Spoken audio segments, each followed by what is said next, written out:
बिस्मिल्लाहिर्रहमानिर्रहीम अल्लाहुम्मा सल्ली अला सय्यिदिना व मौलाना मुहम्मद व अला आलि सय्यिदिना व मौलाना मुहम्मद। अज़ीज़ तलबा व तालिबात, अस्सलामु अलैकुम व रहमतुल्लाह। हाँ जी, आप लोग बताएं कि कितनी समझ आई। आपको कुछ पूछना हो तो पूछें, वरना मैं आगे पढ़ाऊँगा आपको। हाँ जी, और आपका मंडे को टेस्ट भी होना है 5.3 तक। जी सर, वो ना मंडे को शायद पॉसिबल ना हो सर। क्यों? मतलब कि वो मंडे को यूनी जाना सबने, तो फी वाउचर मतलब फीस पे करके तो फी वाउचर सबमिट करवानी है उधर यूनी। अच्छा, जी सर। तो फिर हफ्ते को दे दो, कल दे दो। मंगल को नहीं हो सकता? अच्छा चलो, मंगल को ठीक है। हाँ जी।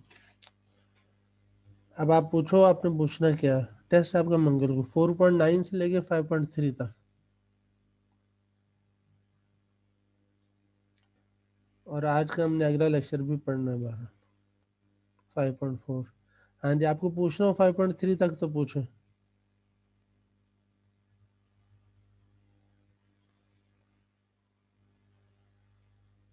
कुछ नहीं पूछना है?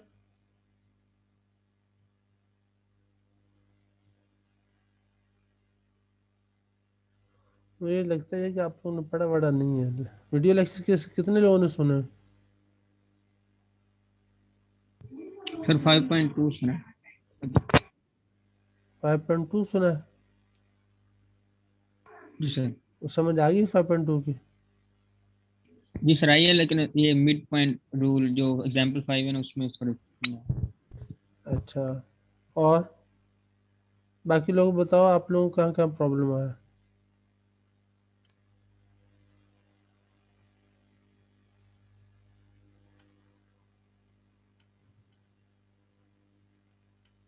हाँ जी,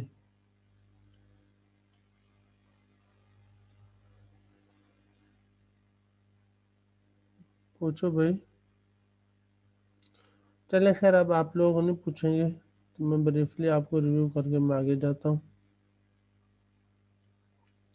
तो ये बात हमारी हो गई थी, मैंने आपको ये बात बताई थी कि जो डेफिनेट इंटीग्रल हम कैसे डिफाइन करते हैं। इसकी अगर फंक्शन की वैल्यूज नॉन नेगेटिव हों पूरी डोमेन में, तो इसके इंटीग्रल का मतलब होता है एरिया अंडर द कर्व।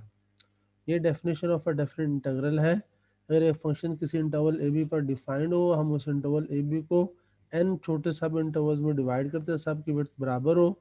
और वो विड्थ कैसे निकालते हैं? इस इंटरवल की जो लेंथ है बी माइनस ए, इसे एन से डिवाइड कर दे। जितने इंटरवल आपने बनाने हो उस तादाद से तकसीम कर दो। बनाने हो तो 2 से तकसीम कर दो, 10 बनाने हो 10 से तकसीम कर दो। उसके बाद जो पहला पॉइंट ए है ना, ए से डोमेन स्टार्ट, इसका नाम एक्स नॉट रख लेते हैं। और आखिरी जो बी है उसका नाम एक्स एन, और बीच वाले एक्स वन से लेकर एक्स एन माइनस वन हो जाते हैं। और चूंकि एन सब इंटरवल है, हर सब इंटरवल के अंदर हम एक पॉइंट चूज करते हैं एक्स वन, उसका नाम हम X one star, X two star, X N star रखते हैं। इनको हम सैंपल पॉइंट्स कहते हैं। ये जो स्टार वाले पॉइंट्स हैं, ये हम हर सब इंटरवल का पहला पॉइंट भी चूज कर सकते हैं, और उसका दूसरा पॉइंट भी बना सकते हैं इसको, और उसका मिड पॉइंट भी बना सकते हैं। इस एक्स वन स्टार में हमारे पास ऑप्शन होती है, हम इसे 3 ऑप्शन मैंने आपको बताई हैं।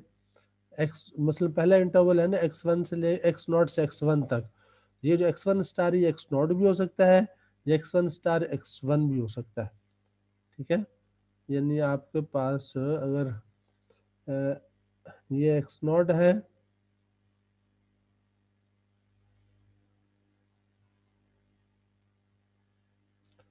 तो ये एक्स वन है, तो आप यहाँ पर जब आप इस इंटरवल का सैंपल पॉइंट चूज करेंगे, वो आप इस एक्स नॉट को भी चूज कर सकते हैं। एक ऑप्शन ये है कि इसको लें, दूसरी ऑप्शन ये कि आप इसको लें, और तीसरी ऑप्शन ये कि इसको लें। ये सैंपल पॉइंट वो है जिस पर हम फंक्शन वैल्यू लेते हैं, यानी जो हमने रेक्टेंगल की हाइट बनानी है, वो हाइट हम किस पॉइंट पर फंक्शन की वैल्यू से हाइट बनाएंगे, तो वो ये एक्स वन स्टार होता है। चाहे आप इस सब इंटरवल के जो पहले पॉइंट में फंक्शन वैल्यू है, वो जितनी वैल्यू उतनी हाइट के रेक्टेंगल बना लें, या एक्स वन स्टार को आप ये दूसरा पॉइंट सब इंटरवल का ले लें, एक्स वन के बराबर ले लें, तो फिर एक्स वन पर जो फंक्शन वैल्यू उतनी हाइट के रेक्टेंगल बनेगी। और एक ऑप्शन ये कि आप एक्स वन स्टार को मिड पॉइंट लें, तो ये इस मिड पॉइंट पर जितनी फंक्शन की वैल्यू उतनी हाइट के रेक्टेंगल बना है। तो बेसिकली सैंपल पॉइंट्स पर जो फंक्शन की वैल्यूज हैं वो इन रेक्टेंगल्स की हाइट्स बनती हैं। तो जाहिर है जितने सब इंटरवल हैं उतनी ही रेक्टेंगल्स बनेंगे और उतनी आपको हाइट्स लेनी है, इसलिए सैंपल पॉइंट्स की तादाद उतनी है जितने सब इंटरवल्स होते हैं। तो ये आपका सेक्शन है। तो अब मसलन एक्स आई स्टार है, इस इंटरवल में आएगा जनरल इंटरवल एक्स आई माइनस वन एक्स आई। अब ये एक्स आई स्टार आप एक्स आई माइनस वन के बराबर भी ले सकते हैं, यानी यहाँ जो वैल्यू है एक्स आई स्टार इससे आप एक्स आई माइनस वन डाल दें। आप इसकी जगह एक्स आई भी डाल सकते हैं और इसकी जगह आप इन दोनों का मिड पॉइंट भी डाल सकते हैं, एक्स आई माइनस वन और एक्स आई का। इससे फर्क नहीं पड़ता, क्योंकि जब आप सब लिमिट लेते हैं ना एन अप्रोचेस इन्फिनिटी, उससे सब इंटरवल की जो विड्थ है वो जीरो को अप्रोच करती है। जब जीरो को अप्रोच करती है तो ऐसे समझो कि पहला एंड और आखिरी एंड एक दूसरे के बहुत करीब आ जाते हैं, तो इनमें ज्यादा फर्क नहीं रहता है। इसलिए आप एक्स स्टार चाहे पहले एंड लो, चाहे दूसरे एंड लो, चाहे दरमियान का कोई भी पॉइंट ले लो। तो बहरहाल ये सूरत स्ट्रक्चर हमने बना लिया। अब डेफिनेट इंटीग्रल जो एफ का है फ्रॉम ए टू बी, उसकी डेफिनेशन ये है, ये इंटीग्रल की नोटेशन है, ये इस सम की लिमिट के बराबर होता है। और ये सम क्या है, ये उन रेक्टेंगल्स के एरियाज का सम है जो पहले आपको कॉन्सेप्ट दिया हुआ है, लेकिन इसमें शर्त ये कि ये लिमिट एग्जिस्ट कर रहा है। तो ये बात हमारी पहले भी हो चुकी है।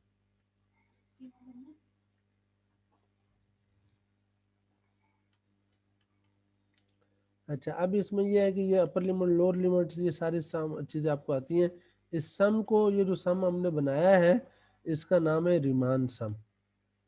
ये एक जर्मन मैथमेटिशियन था, उसने ये कॉन्सेप्ट दिया था, तो उसकी वजह से इसका नाम रीमान सम पड़ गया। अब मसलन ये देखिए, ये आपको उसने जनरल फॉर्म दे दी, ए से बी तक सब इंटरवल बना ली, ये जनरल सब इंटरवल है।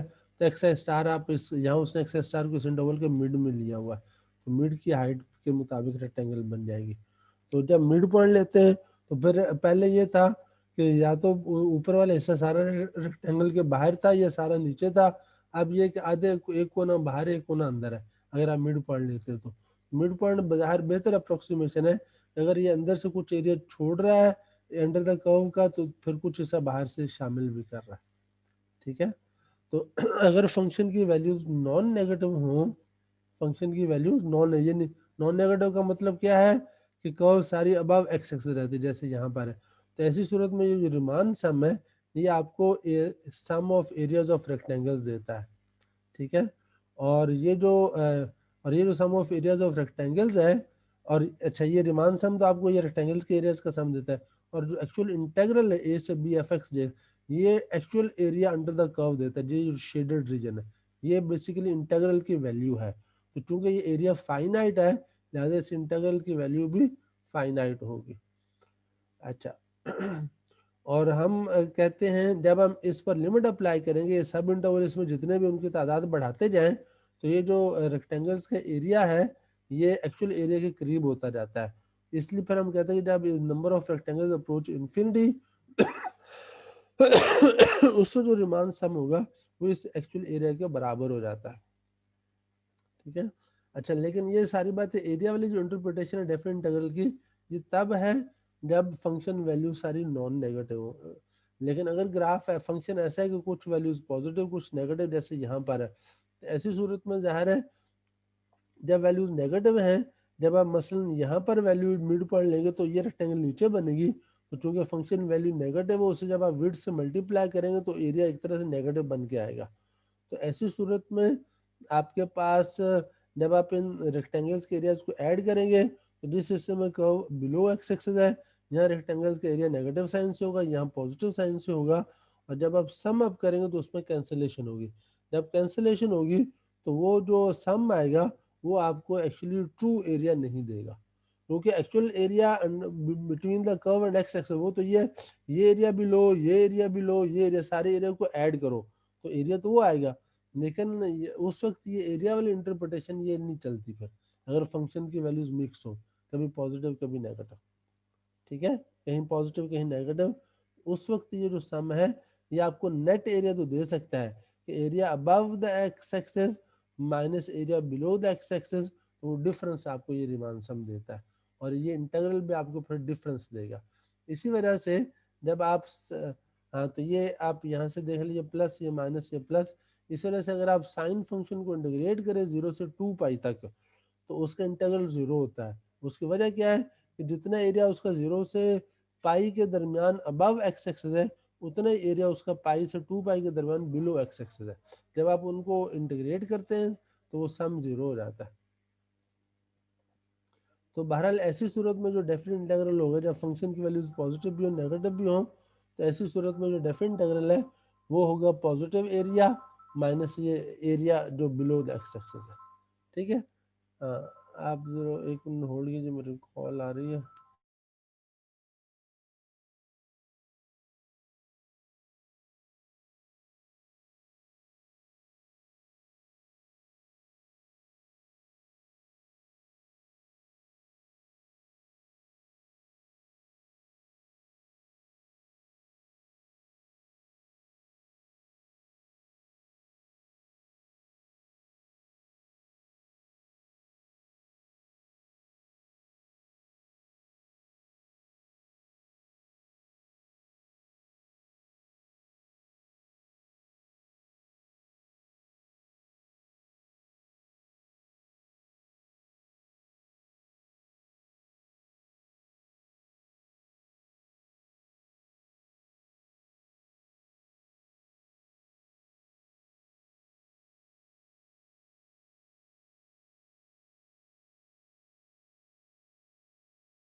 हाँ जी,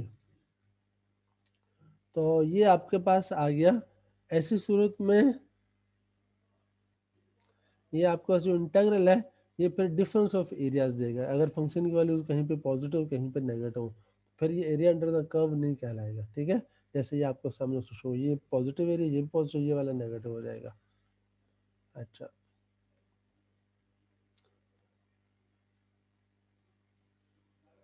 दूसरी बात ये कि जो सब इंटरवल्स की विड्थ थी हमने बराबर ली थी ना, लेकिन हमेशा बराबर लेना जरूरी नहीं होता।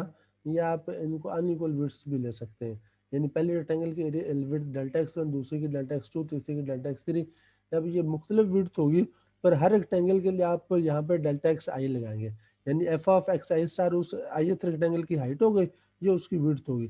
पीछे देखें जब बराबर है तो हमने डेल्टा एक्स आई नहीं सिर्फ डेल्टा एक्स लगाया हुआ है, क्योंकि वो एक ही जैसे सबकी विड्थ बराबर थी, इसलिए एक ही नंबर लगाया। ये आई पर डिपेंड नहीं कर रहा। लेकिन अगर हर रेक्टेंगल की विड्थ मुख्तलिफ हो, यानी हर सब इंटरवल की विड्थ मुख्तलिफ है, तो फिर जो होगी उस एक्चुअल विड्थ से आप उस इंटरवल के अंदर जो फंक्शन वैल्यू उसे मल्टीप्लाई करेंगे। तो हर रेक्टेंगल की अपनी विड्थ होगी और उसकी अपनी हाइट होगी, और उनको मल्टीप्लाई करेंगे, उससे उस रेक्टेंगल के एरिया आ जाएगा। ठीक है। और अगली बात यह है कि जो आपने हमने डेफिनेट इंटीग्रल लिया, हर फंक्शन का इंटीग्रल जरूरी नहीं एग्जिस्ट करे। जैसे डेरिवेटिव में आपने पढ़ा था कि हर फंक्शन डिफरेंशिएबल नहीं होता। मतलब मॉड फंक्शन 0 पर उसका डेरिवेटिव एग्जिस्ट नहीं करता है। इसी तरह से बाज फंक्शंस के इंटीग्रेबल नहीं होते, यानी उनके ये जो लिमिट है, ये वाली लिमिट ये एग्जिस्ट नहीं करती। जिन फंक्शन की ये लिमिट एग्जिस्ट कर जाए उनको हम कहते हैं ये इंटीग्रेबल है, जिनकी लिमिट एग्जिस्ट ना करे हम उन्हें कहते हैं इंटीग्रेबल नहीं है। अच्छा, ये जब डिफरेंट सब इंटरवल्स की विड्थ लिए ना आपने, उसे ये देख रहे लिमिट में n की बजाय उन्होंने ये लिख दिया है कि जो सबसे बड़ी विड्थ है रेक्टेंगल की वो 0 को अप्रोच करे। जब सबसे बड़ी 0 को अप्रोच करेगी तो छोटी भी 0 को अप्रोच करेंगी। मतलब यह है कि आप सब इंटरवल्स को मजीद सब डिवाइड करते जाए, छोटे छोटे बनाते जाए, हत्ता कि जैसे छोटे छोटे बनाते जाएंगे, ये जो रेक्टेंगल्स के एरियाज का सम है वो एक्चुअल इंटीग्रल की वैल्यू को कंप्यूट कर को अप्रोच करेगा। ठीक है। बहरहाल, तो यहाँ पर यह है कि हर फंक्शन का इंटीग्रल एग्जिस्ट नहीं करता होता। इंटीग्रल से मुराद ये कि इंटीग्रल से मुराद हमने क्या, area under the curve, area under the curve जैसे ही है। अब अगर आपका कोई फंक्शन ऐसा है कि जैसे 1/x है आपके पास ना, अब 1/x जो है, अच्छा, या आपके पास हाँ, बाज फंक्शन जो है ना वो अपने डोमेन के अंदर इन्फिनिटी को अप्रोच करते हैं। जैसे टेन टेन फंक्शन है, जैसे जैसे आपका एंगल π/2 के करीब जाता है टेन फंक्शन इन्फिनिटी हो जाता है। अब आप अगर टेन फंक्शन को 0 से π/2 तक इंटीग्रेट करें तो एरिया अंडर द कर्व क्या आएगा। तो ये जो चीज़ है कि जब आपकी कोई लिमिट इनफाइनाइट हो जाए, पहले लोअर लिमिट या अपर लिमिट या दोनों लिमिट्स के दरमियान कोई ऐसा नंबर पाया जाए जहां फंक्शन की वैल्यू इनफाइनाइट हो रही है, तो ऐसी सूरत में इस बात का इम्कान होता है कि एक एरिया अंडर द कर्व जो फाइनाइट ना रहे, इनफाइनाइट हो जाए, तो ऐसी सूरत में जो इंटीग्रल है वो एग्जिस्ट नहीं करेगा। ठीक है, तो बहरहाल ये सर बात जी। सर जो आपने इस साइन का बताया 0 से 2 पाई के दरमियान हम एरिया फाइंड कर रहे हैं, हम्म तो ये 0 आता है, लेकिन फिजिकली हम कैसे समझेंगे कि 0 कैसे हुआ? लगे बंदे, ये है ना साइन फंक्शन की मैंने बात की थी, साइन का ग्राफ इस तरह से होता है ना, ये ठीक है, ये यस जीरो सर। होता है और यहाँ तक पाई यस। होता है। ठीक है, यस सर। और ये 2 पाई होता है। ठीक है, अब जितना एरिया ये वाला है, ये वाला, यस सर। उतना ही एरिया ये वाला है। ये पॉजिटिव होगा, ये नेगेटिव होगा। जब साइन फंक्शन आप 0 से 2 पाई के इंटरवल पे इंटीग्रेट करेंगे तो 0 हो जाएगा इंटीग्रल, क्योंकि आप अभी देखा नहीं आपने, वो माइनस ये एरिया माइनस ये एरिया आएगा ना इंटीग्रल की वैल्यू। सर इस बात की समझ आ गई है, हाँ लेकिन मैं फिजिकल तौर पर पूछ रहा हूँ कि फिजिकल हम कैसे समझ, कोई भी एरिया होता है 0 तो होता नहीं है ना? बच्चे, एरिया वो तो हम इंटीग्रल कह रहे हैं कि इंटीग्रल 0 हो रहा है, एरिया 0 नहीं होता। हम कह ओके रहे हैं सर। कि इंटीग्रल तो 0। यही पूछ। एरिया जी एरिया सर। 0 का मतलब तो कोई चीज है ही नहीं। Yes sir. वैसे एरिया 0, लाइन का भी एरिया 0 होता है, क्योंकि लाइन की लेंथ होती, विड्थ नहीं होती। ये लाइन की आपने लेंथ ले लिया, तो लाइन की, यस सर। ठीक है। लेकिन यहाँ पर ये जैसे आपका 0 फंक्शन है, आप 0 फंक्शन ले लें, इंटरवल आप कोई भी ले लें ए से बी, तो जब यस सर। वैल्यूज 0 रहती हैं, एक्स एक्सिस के ऊपर ही रहेगा, तो इस एरिया यस। का क्या होगा? 0।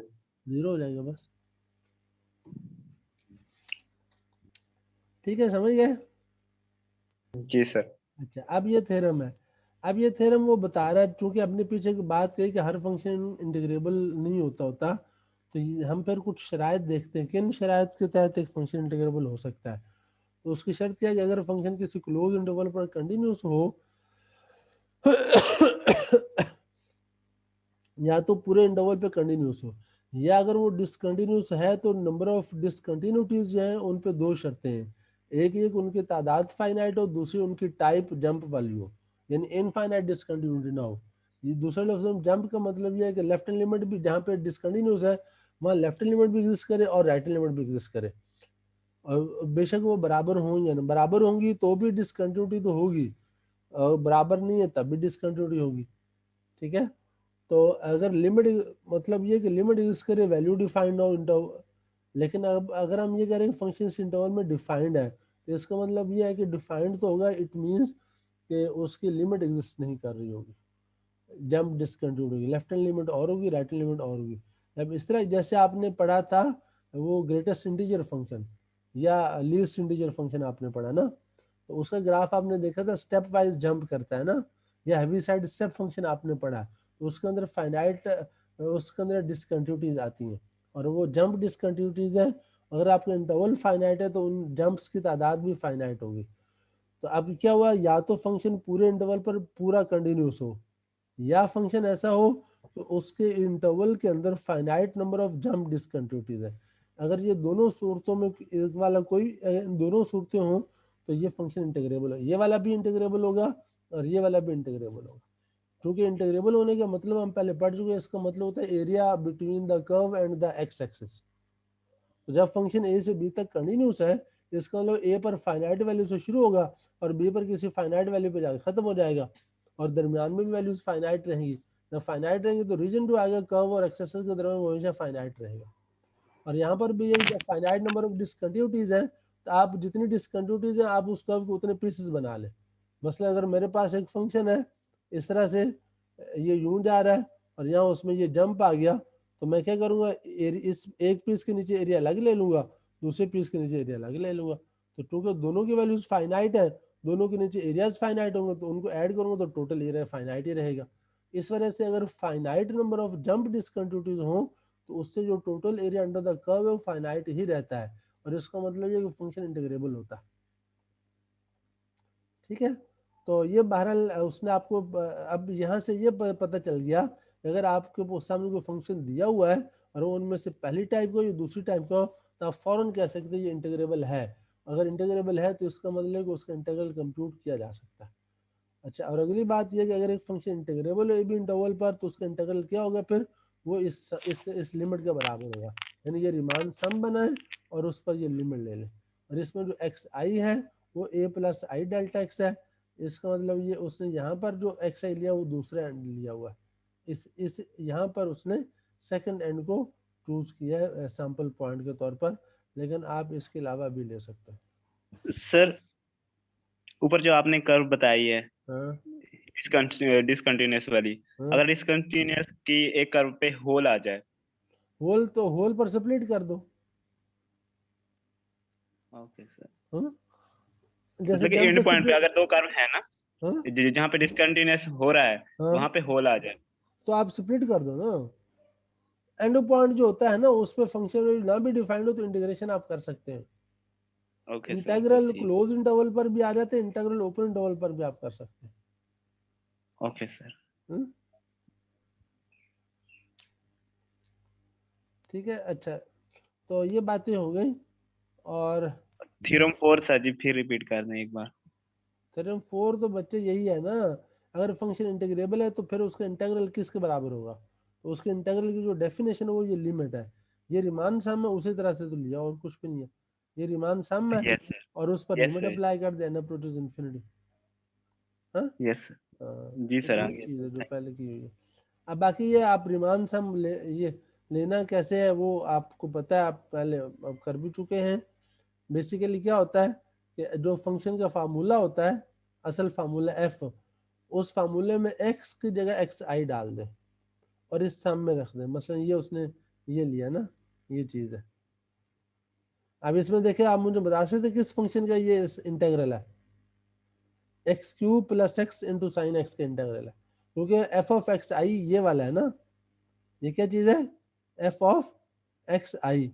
जब आप फंक्शन की शक्ल लिखते हो तो आप एक्स आई की जगह एक्स लिखते होते हैं, इसलिए जहाँ जहाँ एक्स आई है वहाँ एक्स लगा दो, तो इससे आपको वो फंक्शन मिल जाता है जिसका इंटेग्रल ये एक्सप्रेशन जाहिर कर रहा है। ठीक है। तो ये उसने आपको उसी तरह से बहरहाल बता दिया। ये यहाँ पे प्लस का साइन है, पता नहीं आपको नजर आ रहा है या नहीं। तो रिमान सम दिया हो तो उसे ये पहचानना कि किस फंक्शन के इंटीग्रल है ये आपको आना चाहिए। और अगर इंटीग्रल कंप्यूट करने को कहा जाता है वो कर सको। ठीक है। इंटीग्रल कंप्यूट करने में ये कुछ समेशन इस्तेमाल होती हैं। इन्हें सम ऑफ एन इंटीजर्स किसके बराबर, इसके बराबर होता है 1 + 2 + 3 + 10 फॉर एग्जाम्पल, तो वो बराबर होगा 10 × 11/2।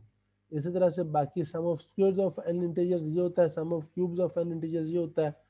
इस तरह से एक कांस्टेंट को आप मसलन आप के पास ये हो i1 to n और यहाँ समेशन में c है। इसका क्या मतलब है कि आप i1 के लिए भी c रहता है, i2 के लिए भी c, i3 के लिए भी c। आप n दफ़ा c को ऐड करें, c + c + c, जब n दफ़ा c को ऐड करें तो n ज़रब c हो जाएगा। जैसे 2 को आप 3 दफ़ा ऐड करें तो उसका मतलब 6 होता है ना, तो ये जैसे 3 को 2 से ज़रब दे दो, जितनी दफ़ा ऐड करो उस नंबर से ज़रब दे दो। ठीक है। तो ये हो गया। इसी तरह से ये एक रूल है, समेशन के अंदर अगर कोई कांस्टेंट हर टर्म से मल्टीप्लाई हो रहा वो कांस्टेंट सम से बाहर कॉमन आ जाता है ना। ये इस तरह से ये समेशन है, अंदर दो नंबर्स का सम है तो समेशन हर एक पे अलग अलग डिस्ट्रीब्यूट हो जाती है, सम पर भी डिस्ट्रीब्यूट हो जाती है, डिफरेंस पर भी डिस्ट्रीब्यूट हो जाती है। ये सारी सिग्मा की प्रॉपर्टीज। ठीक है।